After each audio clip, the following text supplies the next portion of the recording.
চট্টগ্রাম জেলার আনোয়ারা উপজেলায় BCIC diploma engineers অ্যাসোসিয়েশনের সিইউএফএল শাখার আয়োজনে পবিত্র মাহে রমজানের তাৎপর্য শীর্ষক আলোচনা সভা ও ইফতার মাহফিল অনুষ্ঠিত হয়েছে।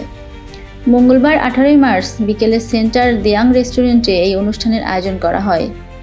শিল্প মন্ত্রণালয়ের অধীনস্থ সংস্থা Bangladesh chemical industries corporation BCIC diploma engineers অ্যাসোসিয়েশনের সিইউএফএল শাখার সভাপতি মোহাম্মদ আকরাম খানের সভাপতিত্বে এবং সাধারণ সম্পাদক মোহাম্মদ বদরুজ্জামান সহ-সভাপতি কেনিক উপস্থাপনায় উক্ত আলোচনা সভা ও ইফতার মাহফিলে প্রধান অতিথি হিসেবে উপস্থিত ছিলেন চিটাগাং ইউরিয়া ফার্টিলাইজার লিমিটেড ব্যবস্থাপনা পরিচালক মিজানুর রহমান।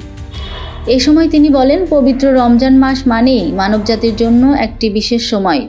এ সময় নিজের আত্মশুদ্ধির মাধ্যমে আমাদের দুনিয়ার এবং আখিরাতের পথ খুঁজে নিতে হবে।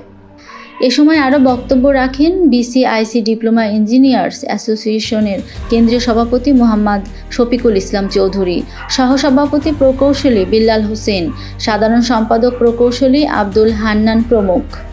এ সময় চিটাগাং ইউরিয়া ফার্টিলাইজার কোম্পানি লিমিটেডের বিভিন্ন দপ্তরের বিভাগীয় প্রধানগণ, উপপ্রধান প্রকৌশলী, নির্বাহী প্রকৌশলী, সহকারী প্রকৌশলী, উপসহকারী প্রকৌশলী সহ অন্যান্য কর্মকর্তারা উপস্থিত ছিলেন।